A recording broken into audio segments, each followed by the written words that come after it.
So welcome back to 14 Victor Echo. What's behind the curtain? A surprise. A surprise? A very big surprise that will take a couple hundred hours of work before you can actually do anything with it. Of course, but it's here. Look! Isn't it beautiful? After, it seems like over a year of going back and forth talking about avionics, and, you know, our last episode kind of talked about a decision process of build it ourselves, find someone to help us. So we went with Stein, and they did a fantastic job. We couldn't have done this good. I mean, it's like, yes, you can physically build your own panel by yourself, but you can't do the detail work that they do because they just know it best, from the CNC cut being perfect, the laser etch being perfect, to everything fitting exactly where it belongs. The wires behind are absolutely impeccable. We're so excited to see everything here. All the switches are different colors, and we're super excited to push some buttons. I know. It's so hard that you just can't plug it in and turn it on. I mean, we can turn on the G5 because it has a battery backup. So, and if you read the manual, it tells you don't turn anything on. The G5 is fine. That's the only one. It's completely independent of everything else. Running off a battery. We still got like 86% battery on it. You just can't help yourself. I can't help myself, but the G5 works. So our panel, it was a process to get here. Let's just say. How long did it take us? I don't know. I mean, it's not, I worked over a year with Nick at Stein going back and forth, but it's one of those things where, you know, went back and forth a couple times, and then I deliberately ignored him for a month before we went again. There were times like, hey, what do you think? Got any feedback? I'm like, let's let a child be born first, and then we'll come back and more, because we knew we didn't want the avionics too early. True. As it turned out, I actually thought when they said it's going to be ready at this time, it was going to be too early for us. It's really not. We're actually right at the perfect stage that we can do the work to start mounting this before we finish the fuselage. So it's not too early.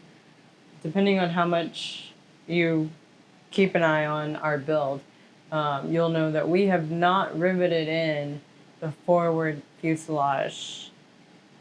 And that has been Godsend? Yeah. I can't imagine if we would have drilled out the rivets.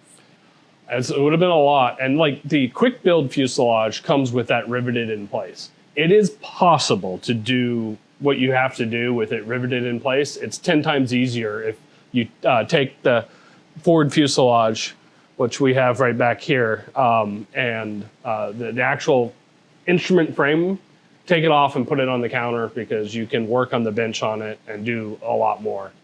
So yes, you're right. Very, very fortunate. It was kind of my plan all along, is to not rivet that in place, but for this reason. So what's the big hole here? Another one of these Garmin doohickeys. So our GTN 650 NXI goes right there.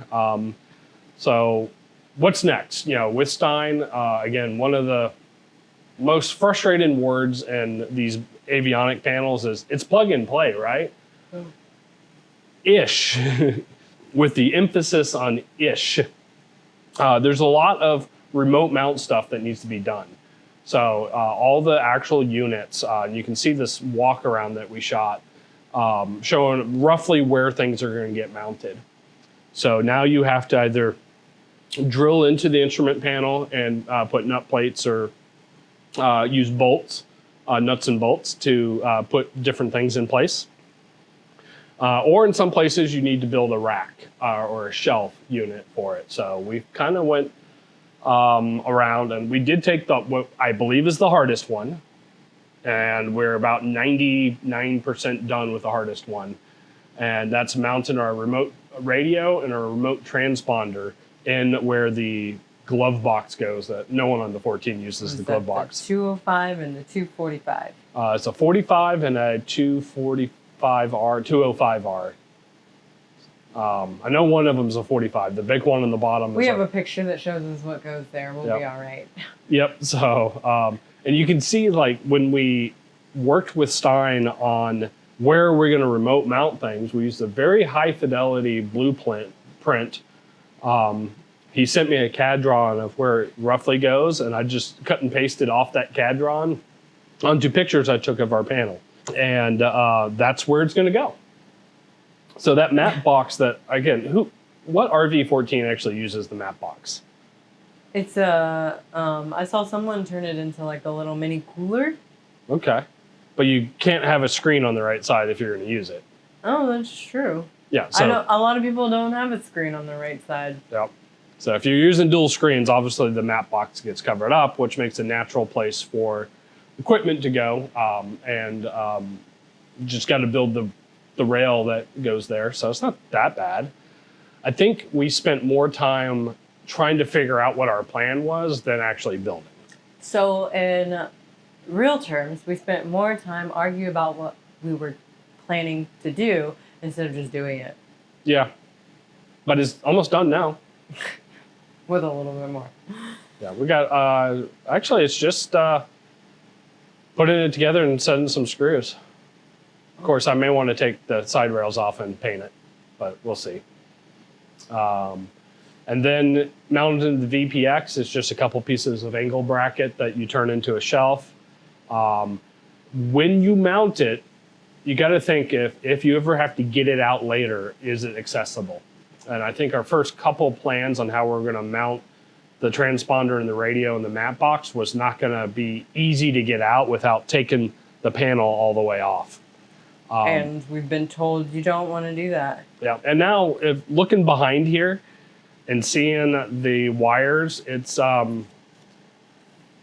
going to go on and off the frame often and very easily. It's going to be a game of pulling some of the wires and making sure they get routed right. And once they're there, it's not going to come off. So if you're like me and you're thinking part of your plan is, well, if the panel comes off, I can access it. Just no. Just let me save you the time. I spent a couple days or weeks thinking that would be my strategy. No. There's a lot of wires back there. It's a lot of wires, and some of it is small. We noticed one wire on the rheostat. I just need to re-terminate it because just us moving it from the bedroom to here, we pulled it out. So no, you're not moving the panel once it's in place. You can get underneath. You can get off to the forward side when the canopy is open a little bit. And if you do the modification to put the access panels on top of the forward fuselage, you can get through there. Which we did. We did. Honestly, do it. If you're on the fence about it, do it, do it, do it. There's just no reason not to, and it will make your life infinitely easier. So what's your favorite thing about our panel? The fun switch. Fun on. We even labeled it Fun On. It's ESP inhibit. So as you know, this beautiful autopilot has envelope protection on it. So if you start doing aerobatics, it will fight you and try to get you back to straight and level. Yes, you can use the screens to disable that, but we wanted it very visible and very easy to turn on and off. So we can also call this the chicken switch. So, you know, if someone gets scared, flip it closed, and in theory, the autopilot will start putting some corrections in. So Ken's plan is to train Millie in this plane when she grows up. And so the chicken switch is going to be him hitting the chicken switch. I'll keep a thumb on it. When she's flying. But really, I think there's a couple things that I really, really love about this panel. One is how everything is center justified. And that took a little bit of work to do. The other thing I really love is how we personalized it with our logo. So instead of just our tail number, we got our logo laser etched in there. Got pilot partner over here. But my absolute favorite thing is the passenger warning that you're required to put on for the FAA. And then our little response to the FAA is our favorite Amelia Earhart quote. There's more to life than being a passenger. Yep, so passenger warning, there's more to life being a passenger. So if you're sitting in the right seat of our airplane, better be prepared to be more than just a passenger. But being able to personalize the panel a little bit is really, really nice for us. Yeah. And Stein did an amazing job getting the colors on the Pilot Partner logo just perfect. We went back and forth on the November 14 Victor Echo on what would be filled in, what would be outlined, and even the color. And then we started talking to them about like what have people experienced with the colors, what's easiest to see, and it was a no challenge. Like they're like white looks the best, Yep. and it looks the best at night, and I was like, okay. And that's where it comes is nighttime. This is what mid darkness on the panel, so it's not super dark. It's they're tungsten gray. If it's any darker than this, white is by far the only thing you could do. If it's a lighter panel than this, you could go with black paint instead of white. But then at night, you're really going to struggle to see the etching. So white by far is important for night flight. So how important was it that we get everything center justified? I mean, I think that's the only way that this was going to work. What seat is yours, left or right? I haven't decided yet. Probably in the beginning, it'll be the left seat. And then Millie will probably take the left seat. And that's what's great about the way we set it up is it really doesn't matter if you're sitting in the left or right seat, you have full access to everything. Yeah. We took some work to do that because, of course, the very first design that Stein gives you is, they take a template and just throw things together in a way that would work, but is based upon what everyone wants. Everything's left justified with all over here was the engine start controls and everything up there. So if I'm sitting in the left seat and I need to control the engine, I'm reaching all the way across. And I knew I didn't want that. So then you run into the problem of some of the space, like right about here and here, is not usable because there's the center ribs on the frame that you can't stick switches through. Another great thing about Stein is they won't design something that they know they can't access because of the frame that's behind it. It's also the reason why the GTN 650 can't go much higher than this because there's not room for it to slide all the way back in. The G5 is not that deep, so that has room. This autopilot panel is only about that deep, so that doesn't matter. So the G5 has to go through the center spot where there's depth for it to go through. But where we ran into the problem is the switches that I really wanted center, because I wanted it to be symmetrical, and I wanted it to be functional. All of our designs for a long time had the G5 still off to the left, which always bothered us, and had the flap handle here in the center. And I just couldn't make it work. It's like, do I push the engine start off to one side or the other? Do I put the fuel pump? At one point we had the fuel pump over here, but I wanted left to right. So it's Avionics master on, fuel pump on, magnetos and ignition on, engine start. And then you come over here to Avionics master, Avionics battery. Actually, it's backwards. It's Avionics battery, then Avionics master, and then autopilot, and then pitot heat and defrost. As needed. This is all lights. So as we want lights, then you work inside out. These light up blue. Yeah, different colors. So we have red for flight critical, white for later, and blue for lights. So then, I don't know why we didn't include this in our original plans, but this is what made everything work for us. Stein sells this. You can buy one from Vans, I'm pretty sure. It goes right on the bottom. And I think it's one of those really common things that a lot of builders have. And we're able to put the flaps down here. Because granted, we're also going to have flaps on the stick. Yeah. So this is only backup, so we're almost never going to even reach for this because we can hit the switch on the stick to bring flaps up and down. think we ended up with that. So when Melissa's landing and she's like, put the flaps down, and I don't hit the button, Ken can just go, shh. Just beep. And then we got a toga button on the panel. We are going to work with flight lines, aircraft specialty flight lines, on trying to get a wireless toga button in addition to the panel mounted one on our throttle handle. That's something that we're not sure if we can pull off, but we're going to see if we can. Regardless, if that ever fails, because it will be wireless and battery operated, we have the toga button on the panel right there. So it's just button and then hands down on the throttle. Park and brake, exhaust coolant, and alternate air. So those cables will go through per plan.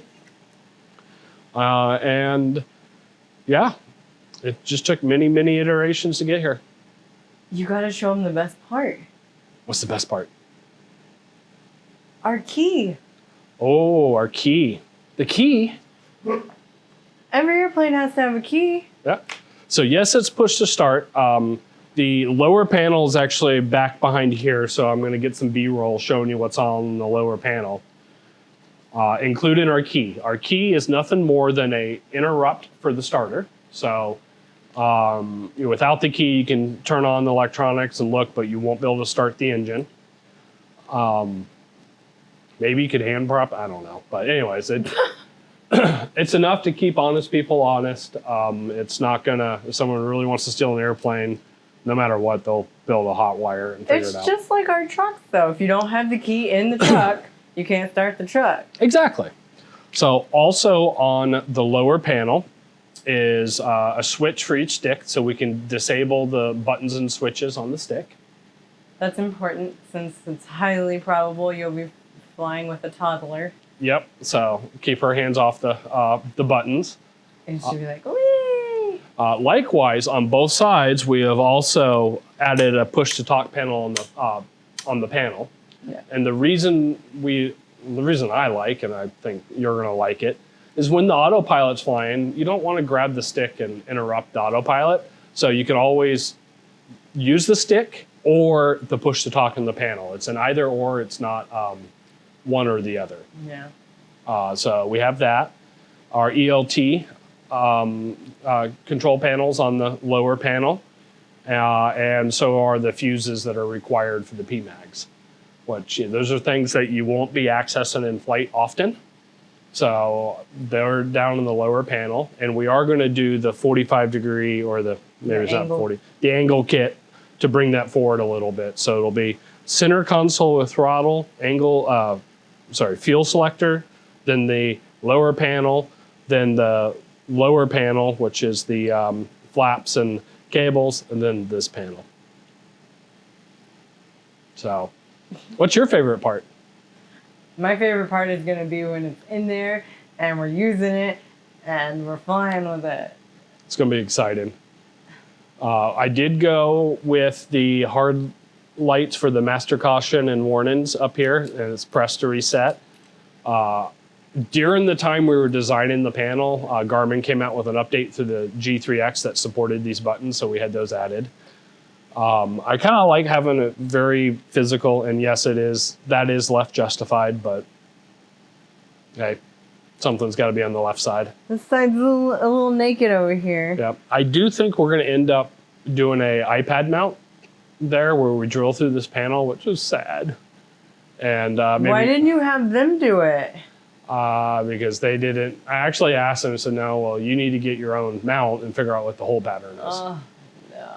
No. So we can always do that later. We may not need it because, to be honest, can we just have a magnet rack? Or a magnet I think some of the electronics may not like the magnet. Oh, good point. But but how often are we really going to be using an iPad in the plane? Blippy. Blippy? Oh. True. Yeah, Blippy. Baby's going to need Blippy. Yeah.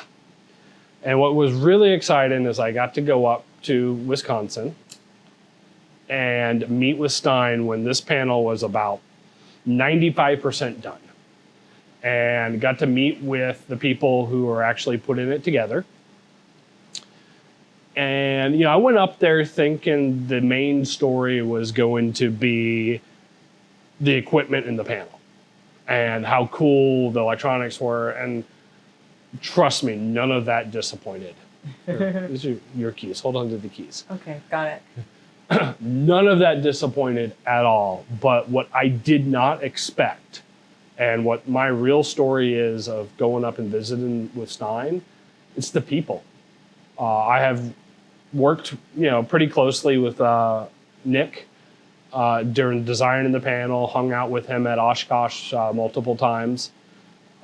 I've talked to some of the other, a few people here and there, talked to Danny a couple times as he was helping us do the laser etching, and talked to Josh once or twice, who was helping program manage the whole process.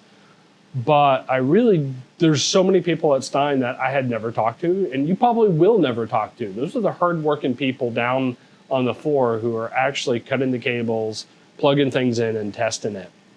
What shocked me was how amazing these people are. Just how much they enjoy their job. And people do not enjoy their job that much unless the leadership in the company has created a culture that makes that a priority. And Stein has absolutely done that. To be honest, when I walked in there, I was met by, to be honest, I didn't know who Mr. Stein was. I think, looking back on it, I think I have talked to him at Oshkosh. But if you just walk up, you would not know he's the owner. When I walked in there, I honestly thought he was kind of running the receptionist desk. And he was just, yeah, just do this, do that. And for a period of time, I was in the conference room at Stein, just getting my camera gear put together and all that, listening to Mr. Stein answer the phone, helping people when he needed to, or just directing it without ever taking that I'm the boss attitude. At no point did he ever have that. He has built a team of people who, I think the newest team member they said had been there for like 3 or 4 years, where a lot of them have been there for 15 or more years. They are a group of people who really enjoy what they do. And it was every turn. It's like I was walking around just getting the lay of the land, and someone just came up and said, oh, here's a cup of coffee for you. It was just some of the most simple, basic things that you don't get in corporations today. So it's truly a family-ran business that is, people first and quality first. They don't cut corners. They do a quality job, and just listening to some of the side conversations that happened while I was there, this is a group of people who understand avionics in a way that I will never understand the ins and outs of the way they do. Just the things that they know off the back, just back of their head. Oh yeah, you plug these 3 things together, it works. If you don't, it doesn't. It was absolutely amazing. So. And we are very fortunate to have their phone number and be able to call them when we can't figure something out. And one of the interviews I did with Josh, he was talking about how it is very common that they ship the avionics out, and it's 2-3 years down the road that they start getting the phone calls to get help. And it's not even uncommon that it's a decade goes by. Oh, geez. Because someone ordered the panel, shipped it, they stopped building, they sold the kit to somebody else. And then, 10 years later, they're finally at the spot where they need help with the avionics. They have all the notes, they know everything, and they will transfer that support over to a new builder, no problem. Wow. So after we're flying, if we have a problem, call them. It doesn't mean they can warranty, if something fails, we're paying to, for the hardware of it, but the advice and the help is lifetime. So it's really awesome. Some of them are building their own airplanes. One of them is building a Swift, the small little single seat, practically an ultralight. put in a Garmin G3X in it, which is insane. He said, yeah, my panel costs more than the rest of the I airplane. think Millie's toy car goes faster. It does, but it is a plane that he could fly even if he lost his medical, which is pretty awesome. So, yeah, the people are awesome, but seeing the work done on our panel and getting that sneak peek at our panel, because the front of it looked just like this when I saw it first. They were still terminating some wires on the end and cleaning up the backside when I was there. So She taught you a few tips and tricks too, didn't she? she did. She taught me the right way to crimp, and yeah, I can't say enough about the people. So stay tuned. Those are the next episodes that will drop. Is some interviews in my trip up to Stein, and can't say enough good about Stein. It looks fantastic. Yeah, the other episode that we will do is I'm going to break down our invoice and how much did each of our decisions actually cost us. How much went to Garmin, how much is these fancy switches, and how much our overall panel cost broken down. And by the time that video comes out, everything will be doubled thanks to decisions. Yep, that is kind of one of the reasons why we did pull the trigger and get our panel built when it did, is Garmin was doing a price increase at the end of 2024. So we wanted to get locked in before that happened. So thank you for joining us on 14 Victor Echo, and See you next time. see you next time.